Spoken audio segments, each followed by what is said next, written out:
안녕하세요. 여러분의 재무 멘토 머니 교수입니다. 여러분, 우리가 흔히 사고 파는 주식 있죠? 오늘은 이 주식을요, 완전히 다른 관점에서 한번 뜯어보려고 합니다. 바로 콜옵션이라는 아주 특별한 렌즈를 통해서 말이죠.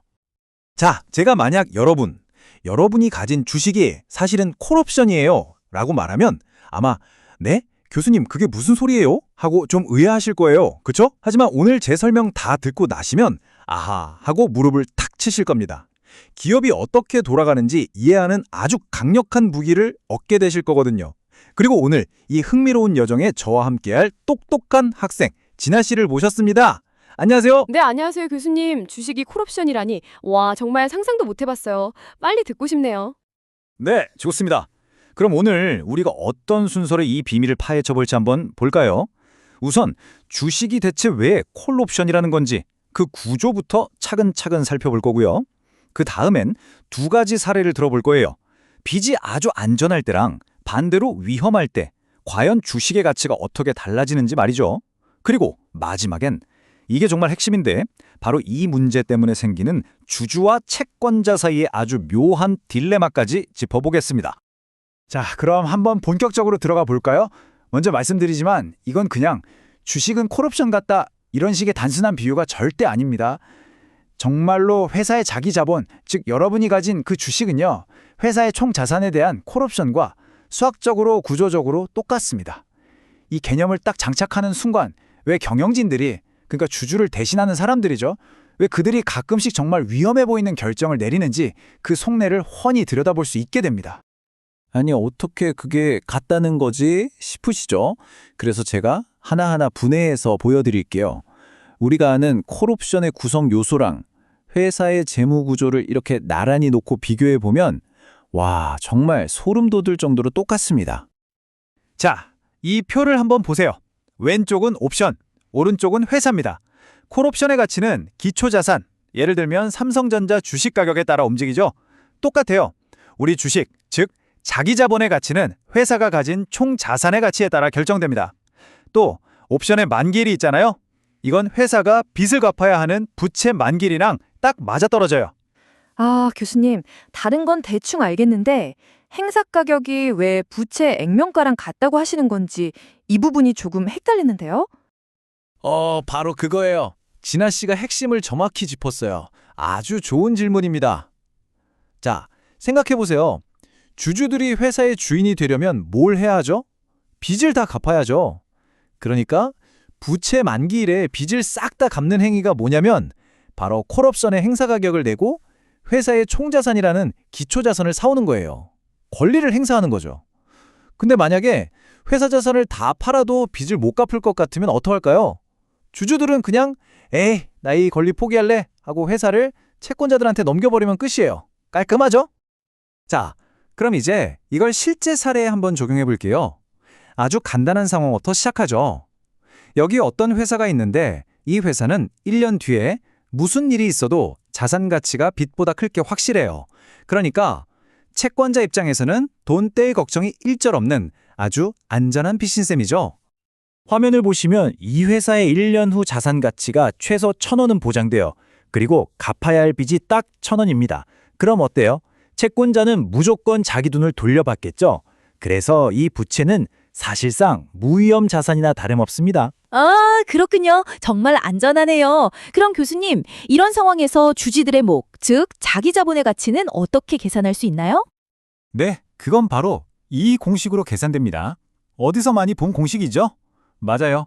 콜옵션의 만기 가치 계산 공식이랑 똑같습니다. 자기 자본의 가치는 총자산 가치에서 빚을 뺀 금액. 만약 이게 마이너스면 그냥 0이 되는 거죠.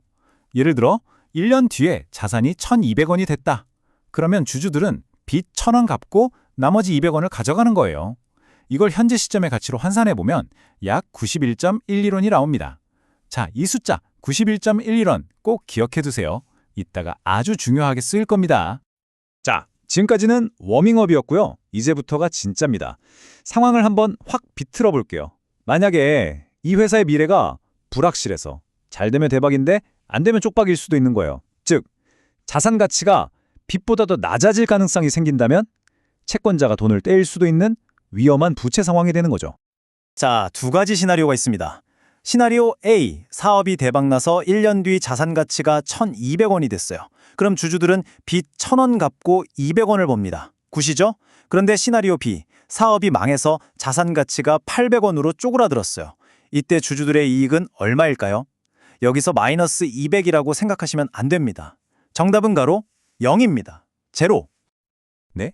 교수님, 자산은 800원밖에 없는데 빚이 1,000원이면 주주들이 자기 주머니에서 200원을 꺼내서 갚아야 하는 거 아니에요? 머니 교수. 바로 그게 함정이죠. 정답은 아니다.입니다. 왜냐?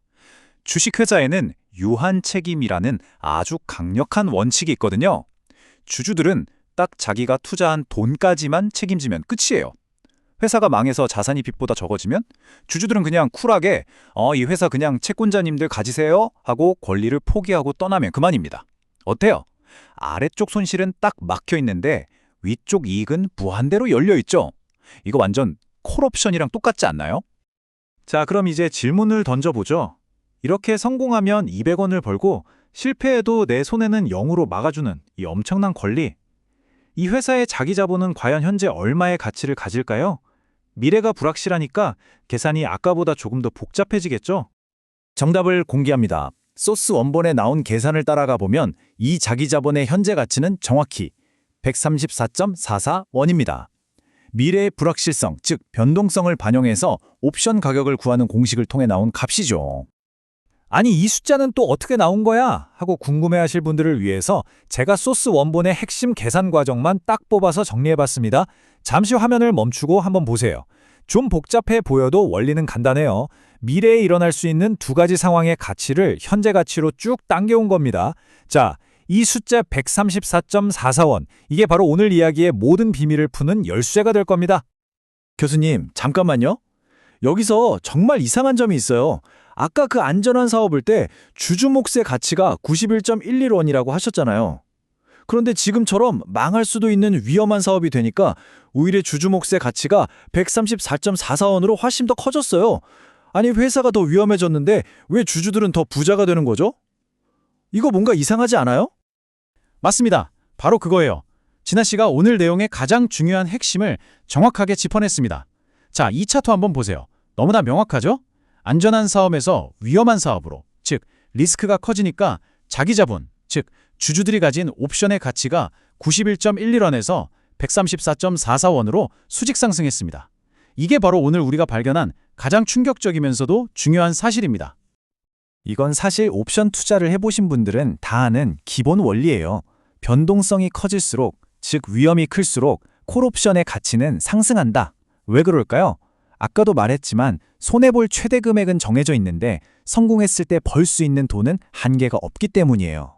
그러니까 모 아니면 도 상황에서 도가 나올 가능성, 즉 대박의 가능성이 조금이라도 생기면 옵션의 가치는 확 뛰어오르는 거죠.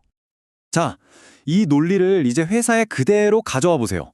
어떤 일이 벌어질까요? 주주들 입장에서는 회사가 안전빵으로 가는 것보다 하이리스크, 하이리턴의 위험한 사업에 투자하라고 경영진을 막 부추길 유인이 생기는 거예요. 왜? 실패하면 그 손실의 상당 부분은 채권자들이 떠안게 되거든요. 하지만 성공하면 그 달콤한 열매는 전부 주주들 차지가 되니까요.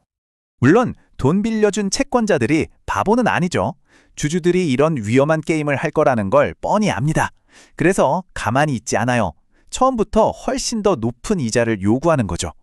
이 도넛 차트를 보시면 채권자들이 요구하는 수익률이 무위험 이자율 12.5%에다가 무려 5.77%의 위험 프리미엄을 더 얹어서 총 18.27%까지 치솟은 걸 볼 수 있습니다. 너희 주주들이 위험을 키웠으니 그 대가는 이자로 내놔라, 이거죠. 자, 그럼 오늘 이야기의 핵심 딱 3가지로 정리해 볼까요? 첫째, 여러분의 주식, 즉 자기 자본은 회사의 총 자산에 대한 콜옵션이다. 둘째, 바로 이 옵션 구조 때문에 주주들은 회사의 리스크를 키우는 쪽으로 의사결정을 할 강력한 동기를 갖게 된다. 그리고 마지막 셋째, 이로 인해서 성공의 과실은 주주가 독차지하고 실패의 부담은 채권자에게 떠넘기는 아주 심각한 이해상충 문제가 발생할 수 있다는 겁니다. 오늘 우리는 이 옵션이라는 렌즈를 통해서 기업 내부에서 벌어지는 보이지 않는 힘겨루기를 살짝 엿봤습니다. 마지막으로 여러분께 이 질문을 하나 던지면서 마무리할까 합니다. 우리는 보통 주주가치 극대화가 기업의 지상 목표라고 배우잖아요. 그런데 오늘 우리가 함께 살펴본 것처럼 과연 주주에게 이득이 되는 결정이 정말로 항상 회사 전체 그리고 돈을 빌려준 채권자에게도 이로운 결정이라고 말할 수 있을까요? 이 질문 한번 곰곰이 생각해 보시면 좋겠습니다. 지금까지 여러분의 재무 멘토 머니 교수였습니다. 고맙습니다.